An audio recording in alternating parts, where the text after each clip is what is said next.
most of the parents are busy with work, but they also have a responsibility towards their children.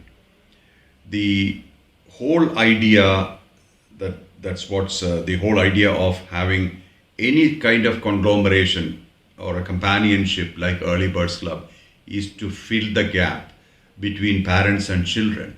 And today, if you look at the world, like you can see various aberrations, these attention deficit syndromes and those kind of stuff are happening rampantly, mainly because children do not have an outside world. They are pretty much inside rooms, square rooms, rectangular rooms, or shaped rooms, while the world is shapeless. And that is missing. The child is missing the open, shapeless world, which is the real world.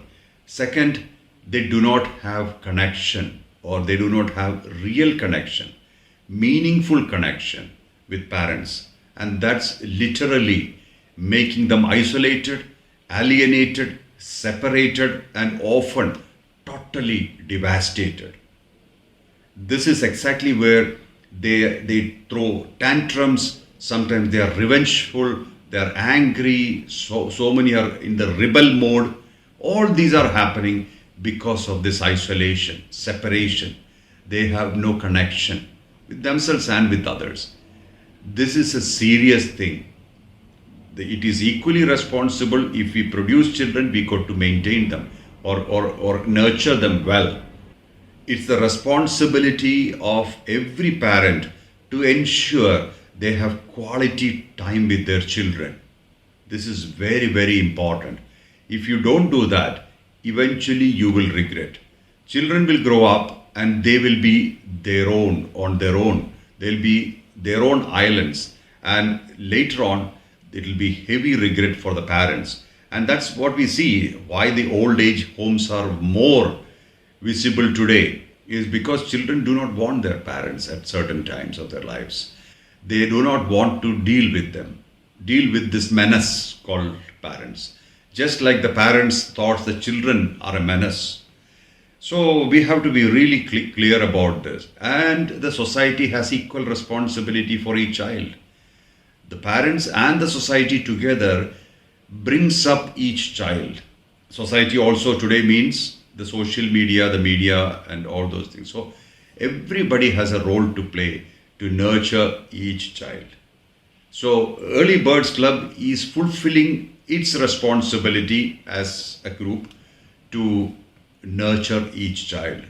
The parents must support it, or it's the responsibility of the parents to participate in it, to be one with it, to help themselves. Early Birds Club is helping parents to help themselves to support their children without cost, without expectation. Are we in a position where the child is unhappy? Are we in a position where the child can easily come and talk to the parent? Or the child is lost, oh, I'm in a really fix, but I don't know what to do. That's a real sign of no connection between parents and children. So sometimes it's not easy to communicate with children, and that's when a third party comes in easily. And that's where EBC Kids, we have a lot of fun activities where we encourage children to engage with their parents on a day-to-day fun activity. So that increases the bonding between the child and the parent, and that increases the opportunity for the child and the parent to interact in a very fun way. And that leads to this breaking the ice between the child and the parent, which maybe we are not very well equipped to do it on our own. So that's where EBC is again adding value. There is a big change. Earlier, I felt like there was a kind of a wall that I was not able to break and reach to her. No matter being a parent, we are so concerned about the kids. We sometimes we have to be strict. Sometimes we are telling them with the like kindness and love. But it seemed like I could not break that wall and reach her. And now with this EBC, I have felt as a result of all this journey, I feel my bond with her has become very strong. Like now she acknowledges what I say. She's able to understand it. That understanding, it just seems like in 9 months I have a brand new child with a brand new understanding, and I'm just looking at like, wow, it's a total change.